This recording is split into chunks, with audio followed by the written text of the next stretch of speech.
CES 2024, or the Consumer Electronics Show 2024, is going down in Las Vegas, Nevada, and it's not just boring tech announcements. We got some stuff for gamers, too. Here are some cool tech announcements that are somewhat gaming related, some stuff you might find interesting. We got 10 or so things, so let's get started off with number 10. Samsung has teased a new 3D gaming monitor. Now, I know a lot of you guys probably remember that quick 3D craze where 3D was back in movies and consumer television companies were trying to push like 3D technology with your home TVs with 3D glasses and everything. No, this is different. They're essentially going Nintendo 3DS style here with an actual regular old 2D monitor that projects 3D images to you. This is an early concept, so like don't take this as an immediate announcement that you're going to be able to buy soon. But this essentially uses artificial intelligence and eye tracking technology to properly render images in real time to your eyes that will give a 3D effect. Apparently it's, like the Nintendo 3DS was, it's different tech, but apparently it feels just as unnerving at first, but you get used to it and it's actually pretty cool. The monitor has 2 built-in cameras that track your eye and head movement. And while it's cool for 3D gaming, technically it could also kind of be used for VR. That's what Samsung is saying. And even though it's early, this thing is pretty interesting. It's got us intrigued. It's the first piece of 3D tech. It could end up being one of those rare breeds of like 3D technology that actually makes sense, because the greatest thing here is, of course, that you don't have to wear 3D glasses. Ideally, it will just work. According to GameSpot, Samsung is claiming that the monitor is compatible with Steam VR and that Samsung is working with publishers and developers to kind of work on some 3D content for games. We don't know too much about that yet, but according to Samsung, we're going to hear more about this thing towards the later half of 2024. And I'm really curious to see what the deal is.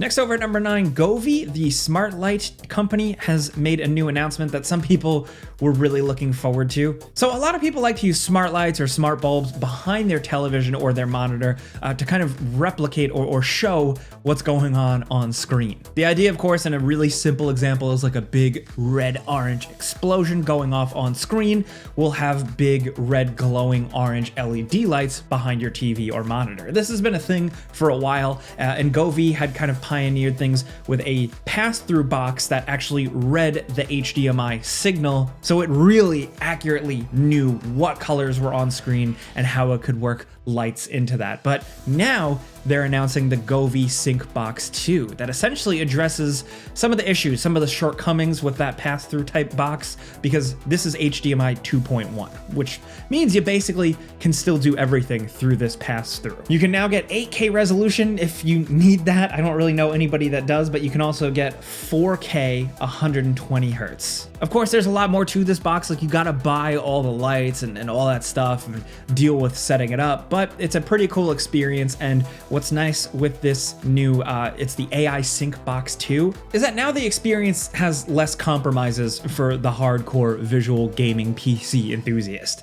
Next, over at number 8, the peripheral company Targus announced a new mouse, which might not sound like the most exciting thing in the world, but this one did make a big deal at CES. It was one of the few mice announcements, really. It's not necessarily a gaming mouse per se, but I would technically probably use it for gaming. It looks pretty good, but this is the Ergo Flip Eco Smart Mouse. Now, it's made of sustainable materials, it's eco-friendly, less e-waste, whatever you want to call it, but part of that is because it can convert from left-hand use to right-hand use. Target apparently has a special patent for this, or a patent pending for this, that essentially doubles the capability of a mouse, depending on who's buying it, who's using it. It does support up to 4,000 DPI for gaming performance, and it just seems like a well-rounded mouse. I mean, really well-rounded because it's ambidextrous. You could use it with one hand or the other. It's also made up of 85% post-consumer recycled plastic, and I actually really like the speckled look of it, but that's just personal taste. People are really picky with their gaming setup, of course, and with their mouse, either for play or for work, so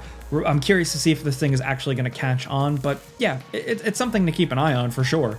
Next, over at number 7, we got to talk about the big hardware manufacturers and their, of course, yearly announcements. First, with AMD, they announced the Ryzen 7 8700G. This is a desktop processor that AMD is saying it has the fastest integrated graphics accelerator available on the market. They also announced some lower end chips, depending on like what people need, the amount of power they need, but they also announced a new GPU, a new RDNA 3 GPU, the Radeon RX 7600 XT. 32 CUs, 16 gigabytes of memory, and of course, all the fancy features under the hood and in software that you get from a high-end AMD GPU. They also announced some new Zen 3 products, but the biggest thing for gamers is probably this 7600 XT. We're expecting this card to be available in the United States at the end of January for a price of about $329, nestling it right in a good competitive middle ground market.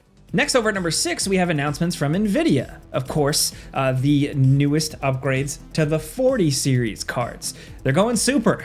We have the NVIDIA 4080 Super, the 4070 Ti Super, and the 4070 Super. These are improvements on the previous chips with more and faster memory bandwidth, CUDA cores, and when these cards go to market, they will replace last year's version. And like AMD, with NVIDIA, you get all of NVIDIA's bells and whistles, and we should be starting to see these roll out towards the end of January. The Founders Edition card looks cool, but I actually say MSI did a really good job with the design this time around, where they kept it pretty low key. Anyway, speaking of NVIDIA, moving on over to number 5, we have the RTX Remix app. This has been a thing for a while, but now we know that it is releasing in beta January 22nd. That release date is significant because a lot of people have been waiting for this. This has been teased as a tool that can enhance older games. It's for modders, it's definitely for people who are technologically savvy, but this set of tools will allow good modders to easily add DLSS, ray tracing, stuff like that to older games. We've already months ago seen it teased in stuff like Portal,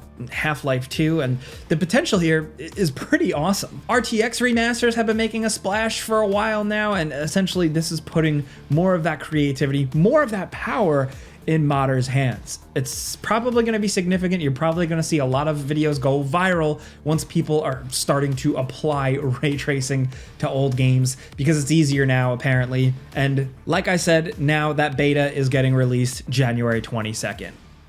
Next, over at number 4, it wouldn't be a CES without some laptop refreshes. The significant thing that caught our eye in the gaming world is actually from HP. HP has a gaming brand line called Omen, and they've announced the HP Omen Transcend 14 gaming laptop. They are billing this as the world's lightest and coolest 14-inch gaming laptop. It has an IMAX enhanced 2.8K 120 Hz OLED screen, supports variable refresh rate, HDR, all that stuff you want. It keeps cool through vapor chamber cooling, but it's like a proprietary design apparently, and you can get up to an RTX 4070 laptop GPU in this. And according to HP, it's available to order now. We'll see how this goes. Of course, some of the tech YouTubers out there are probably gonna beat the hell out of this thing, and I'm curious to see how that goes. Next, over at number 3, we have a NUC, or an NUC, from ASUS, ROG, or Republic of Gamers, or ROG, whatever you wanna call ASUS's gaming thing.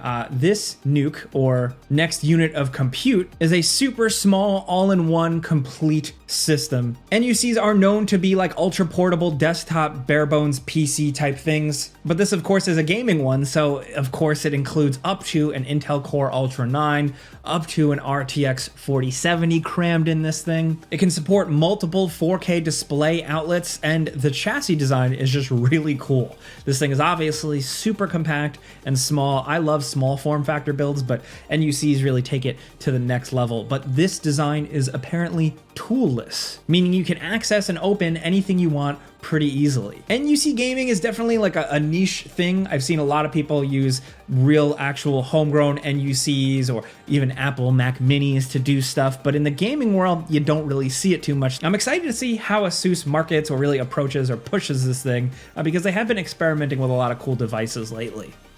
Next, over at number 2, speaking of cool devices lately, handheld gaming peripherals have been the thing. From the Steam Deck to the Lenovo Legion to the Asus ROG Ally. Well, MSI is getting into the business now with the MSI Claw. This is a handheld gaming peripheral, a handheld gaming thing, a Steam Deck-like, a Steam Deck competitor, whatever you want to call it. It's got a pretty simple design you'd expect. It's got a 7-inch screen, but the thing they're really touting here is a 53 watt-hour battery, which they're saying is like the biggest in class. Like, this is what's keeping it really competitive, and the fact that it has Intel chips. It's got 127 hertz IPS. Apparently it's going to support variable refresh rates, 16 gigs of RAM, a bunch of storage, and the Intel processor that to them is going to play AAA games no problem. It's coming in the first half of the year, and it's going to range from $700 to $800, depending on your storage and your specs. The handheld PC gaming deck thing is becoming more and more competitive. This market's getting pretty filled. I'm curious to see how MSI holds out in it.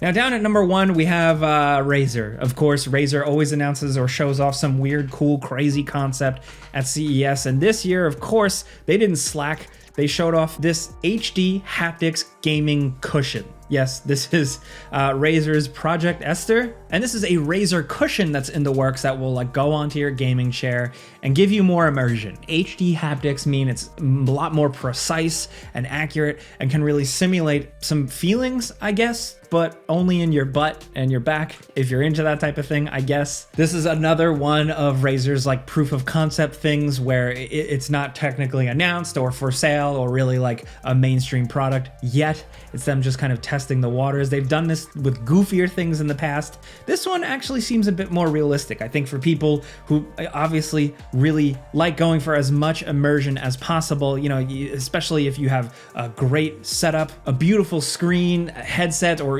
loud gaming speakers, and then now your chair is gonna start rumbling. Maybe you can really feel those gunshots in your butthole. Sorry, did I go too far? I don't know. Hey man, Razer's doing it for me. Those are 10 big gaming things, but one other little thing that was announced as a bonus was during Sony's presentation. Sony, who is publishing the Zelda movie with Nintendo, this was announced in 2023, they acknowledged it again. They said it's a live-action adventure, fantasy, and that's it. The adaptation of Nintendo's The Legend of Zelda. This live-action film will deliver an amazing tale of adventure and discovery. They acknowledged it, so I guess that means it definitely still does exist, but that's all we really got. It was gaming, so we'd mention it. But that's really it. Everything from CES 2024, kind of in the gaming world, worth thinking about. If you caught any other things, let us know down in the comments. But if you like this video and you like talking tech and gaming with us every day, all you gotta do is click the like button. It really helps us out. And if you're new, consider subscribing,